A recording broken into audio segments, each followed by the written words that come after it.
Deoli police स्टेशनमध्ये कार्यरत असलेले गणेश बावणे यांना खात्रीशीर माहिती मिळाली की आडेगाव येथे राहणारी स्वर्णासीराम ही तिच्या साथीदारासह मोजा चिंचाळा व आडेगाव शिवारात देशी दारू बाळगून विक्री करत आहे.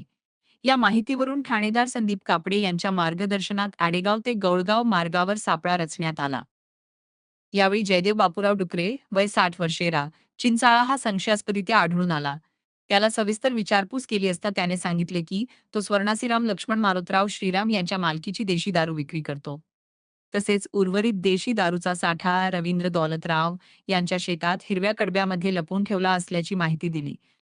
त्यानंतर पोलीस निरीक्षक संदीप कापडे व पोलीस पथकाने रवींद्र दौलतराव यांच्या शेतात जाऊन पाहणी केली असता जनावरांच्या हिरव्या कडब्यामध्ये 12 खोक्यांमध्ये ठेवलेल्या 511 देशी दारूच्या बाटल्या आढळून आल्या.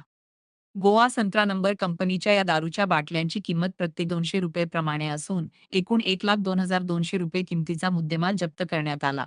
सदर प्रकरणी पंचनामा करून आरोपी जयदेव बापूराव डुकरे, वय 60 वर्षे, याच्याविरुद्ध गुन्हा दाखल करण्यात आला असून त्याला न्यायालयात हजर करून पीसीआर मिळविण्याची प्रक्रिया सुरू आहे. तसेच उर्वरित आरोपींना अटक करण्यासाठी पोलिसांकडून प्रयत्न सुरू आहेत.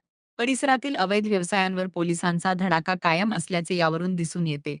सदरची कारवाई पोलीस अधीक्षक सौरभ अग्रवाल, अप्पर पोलीस अधीक्षक सदाशिव वाघमारे, उपविभागीय पोलीस अधिकारी वंदना कारखिले पुलगाव आणि पोलीस निरीक्षक संदीप कापडे यांच्या मार्गदर्शनाखाली करण्यात आली.